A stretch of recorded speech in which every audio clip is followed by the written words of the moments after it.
O que é que o episódio 4 da primeira temporada de The Last of Us pode nos ensinar sobre amadurecimento precoce, sobre trauma, sobre infância, sobre manter a guarda alta em um mundo que está o tempo inteiro tentando nos devorar? Seja muito bem-vindo ao 2 Dedos de Teologia, eu sou o pastor Iago Martins e esse é o Mundo Cópia, o nosso programa sobre mídias e cinema de uma perspectiva cristã. Não deixe de se inscrever no nosso canal e deixar um joinha se você gostar desse tipo de vídeo aqui também. A gente sempre tem vídeos de teologia, de exegese do Antigo e do Novo Testamento, dúvidas teológicas, mas também comentários culturais. Hoje, episódio 4 de The Last of Us.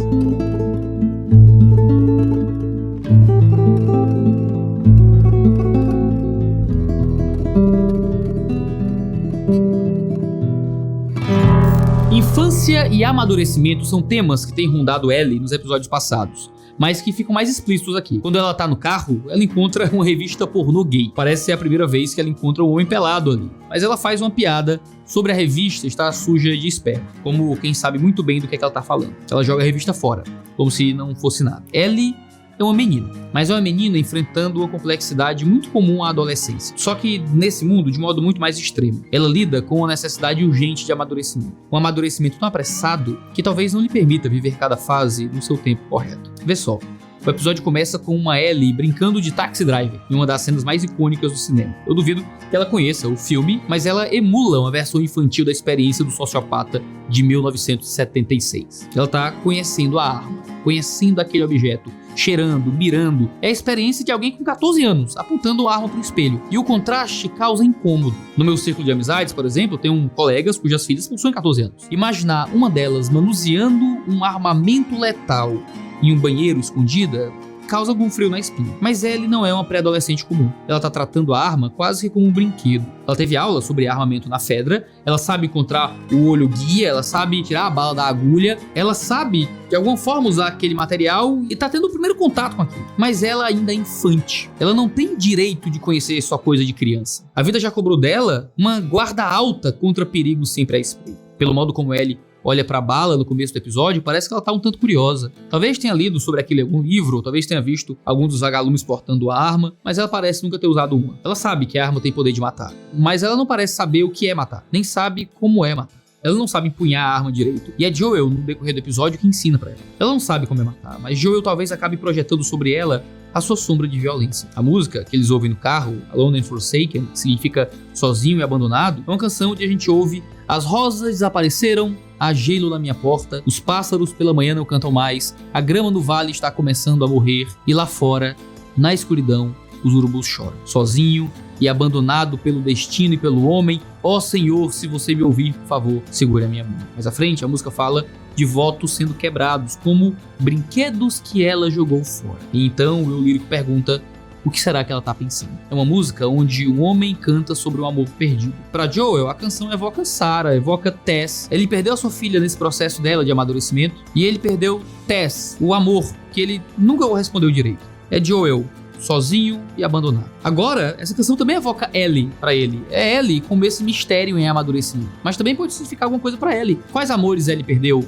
Seus pais, seus amigos, amores românticos? Ainda não sabemos. Mas sabemos que é nisso que os vínculos aqui vão se estreitando. O jogo de luzes desse episódio é bem diferente dos anteriores e mostra como é que os vínculos agora se estreitam entre Joel e Ellie. Se antes a Ellie sempre estava na luz e Joel nas sombras, recebendo no máximo alguns feixes, agora ambos se encontram na escuridão. Não é que a Ellie salvou o Joel, mas é Joel que percebe que Ellie também precisava ser salva. Não é que Ellie traz luz a Joel, mas é Joel que percebe as trevas de Ellie. E nisso, tudo fica um tanto confuso. Ellie pergunta se Joel já matou gente inocente. Ele não responde. Tess já havia dito que eles não eram boas pessoas. E aqui nós começamos a entender de modo mais claro que aquele homem não é o herói dessa história. Ele não é uma vítima da vida. Ele, ao seu modo, também é um dos vilões. Para alguém, ele era o grande vilão. Sim, um dos homens maus da história, mas que calhou de precisar proteger aquela menina. Não por amor à menina, mas por amor a Tess. Tess era quase família.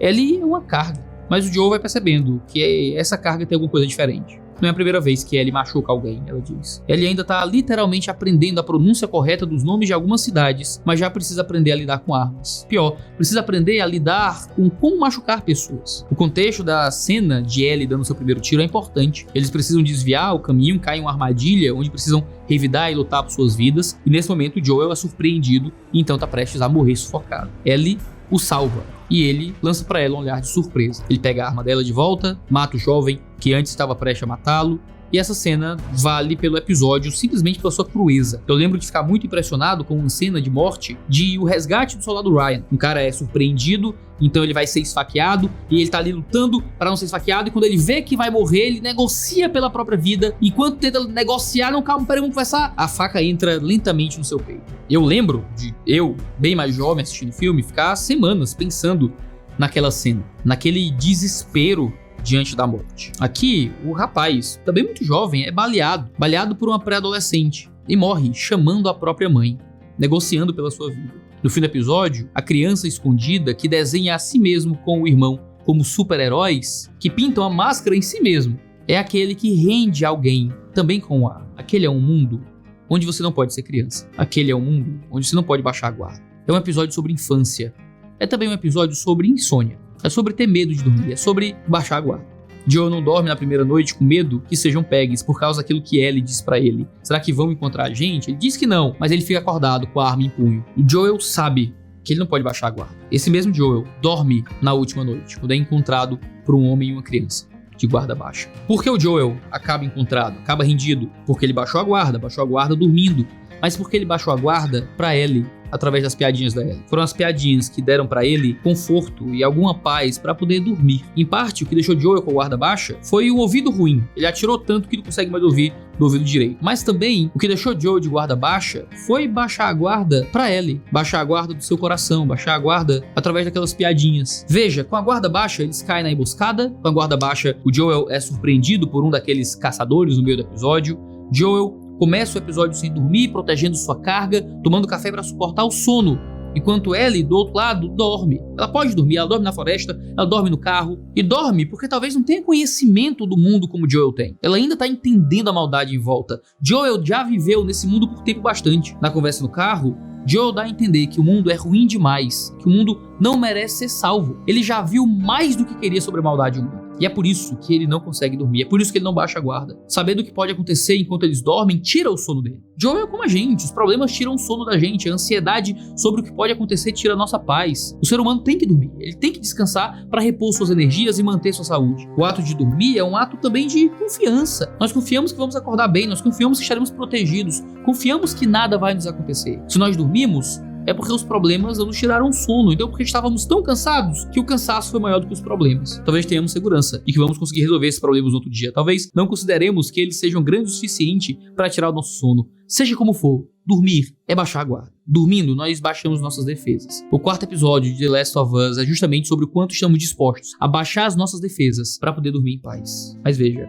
com a guarda baixa, o Joel se abre um pouco mais para Ellie. Os laços entre Ellie e Joel vão se estreitando aqui, e as piadas bestas que ela conta são um caminho para isso. Para Joel, Ellie ainda é uma carga que ele deve transportar porque fez uma promessa para Tess. Mas conforme o episódio passa, isso vai mudando. Ellie conta uma série de piadas bestas que vão quebrando os muros que Joel tinha feito e que finalmente fazem ele rir. O riso lhe faz esquecer um pouco dos seus medos e das suas preocupações. O riso o desarma e ele dorme. O episódio termina com Joel e Ellie rendidos por uma criança, talvez mais nova do que ela, mas que conhece o mundo mais profundamente do que ela. Ele sabe empunhar uma arma, ele sabe o que está em jogo. Bastou o Joel baixar a guarda um segundo por um momento que ele foi rendido. Diante de tanto mal no mundo, tantos problemas e tantas aflições, o riso é uma ótima forma de nos fazer conseguir suportar tudo. Mas se formos levados ao extremo, ele pode fazer com que a gente negligencie os problemas à nossa volta. Em certa medida, no entanto, rir é necessário. É a única forma de não enlouquecer em um mundo tão mau. Como pastor, eu geralmente estou com as pessoas nos seus piores momentos. As pessoas não me chamam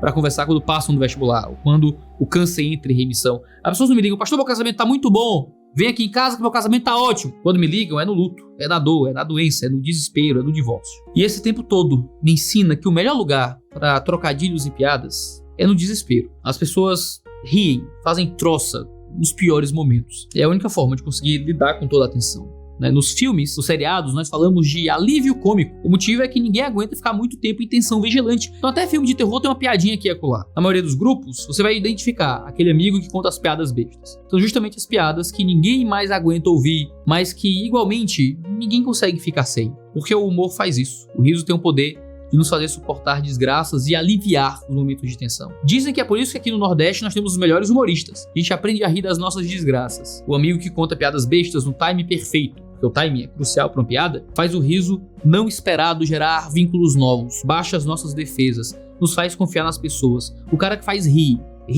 e te acaba deixando apaixonado. Na situação entre Joel e Ellie, é o que faz eles suportarem o apocalipse. Eu consigo acreditar que só com um livro do Ari Toledo a gente consegue aguentar batalhas do Armagedon. Não dá para enfrentar o apocalipse sem um trocadilho de vez em quando. O riso é o que os faria passar por aqueles problemas e manter alguma esperança. É o riso que alivia o peso de tudo que precisa ser suportado. E esse riso estreita o vínculo entre Ellie e Joel. Mas o que dá força para esse riso é justamente o peso da atenção. Joel só consegue rir das piadas da Ellie quando Joel percebe a maturidade, a injustiça, a profundidade do drama que Ellie carrega. E essa é a verdade da vida, onde a gente só percebe a grandeza da luz quando a gente contempla a dor da escuridão. Se Ellie parecesse para Joel ainda só uma criança indefesa, as piadas não teriam nenhum peso. Mas quando o trocadilho vem de alguém que Joel começa a olhar talvez como um igual, é que o riso ganha um propósito novo. No começo, Joel nem ri das piadas. São os mesmos trocadilhos bestas, mas Joel nem se importa, sai daqui e vai esperar no carro. No final, Joel tá se segurando e gargalha de forma honesta. Não porque as piadas mudaram, são as mesmas piadas. Não porque um deles dois mudou, porque são as mesmas pessoas, é um episódio só. Mas porque a percepção de Joel sobre Ellie mudou. Você pode rir de um inferior, mas você não consegue rir com um inferior. Apenas quando você respeita alguém, você consegue sair do rir de para começar a rir com ele. A piada é ruim, a piada é boba, é tão ruim que dá a volta e fica boa. Já ouviu essa expressão? E talvez esse seja o destino dos nossos personagens aqui. Joel não é uma pessoa boa, Ellie não é uma jovem comum. Nossa esperança é que eles deem a volta e então se tornem pessoas que conseguem enxergar a bondade que ainda pode existir no mundo. O problema é que por mais que Joel tente, ele não consegue ter o controle perfeito da situação. Ele promete coisas que ele não pode cumprir. Ele promete que vai ouvir, mas não ouve. Ele promete que vai salvar e não salva. E tudo que ele temia acontece, assim como acontece conosco. E quando ele dorme, ele é rendido, assim como ele temia. E essa é uma forma terrível de enxergar a vida. Nós não temos controle de tudo. Nós nunca vamos controlar todas as coisas. E é triste porque a vida os empurra para isso. A vida tem esse poder de desestruturar tudo que somos. Baixamos a guarda, então somos pegues. É aí que a série nos apresenta a Catelyn. Me espanta uma mulher tão forte com uma voz tão mansa. A voz dela é suave. E eu me pergunto o que é que a vida fez com essa mulher para que, sendo aparentemente tão suave em sua voz, consiga controlar homens tão bem armados. Sabemos que o único poder é o poder da ponta de um fuzil.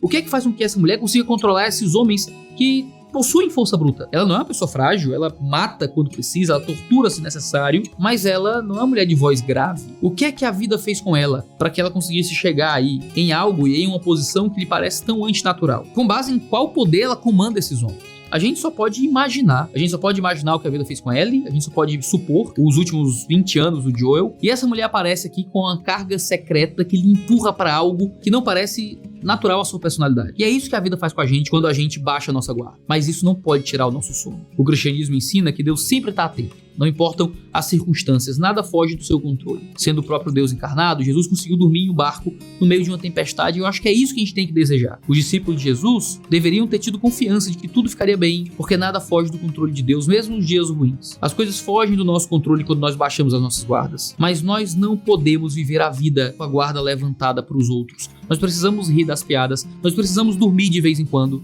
Não dá para evitar virarmos Ellie ou Joel com base em nos fechar para tudo. Sermos homens e mulheres no bunker não vai nos salvar. Só o que importa é confiar que nós estamos sendo cuidados por alguém. Ellie confia que está sendo cuidada por Joel. Se nós somos o Joel de alguém, nós precisamos confiar que estamos sendo cuidados por Deus. Porque viver com a guarda levantada contra tudo e contra todos não vai nos livrar de sermos pegues durante a madrugada. A única salvação, então, é a do Salmo 4. Em paz me deito e logo adormeço, porque tu, Senhor, me fazes viver em segurança. Ou então, a de Vitor Hugo e uma de suas cartas. Durma em paz, Deus está acordado.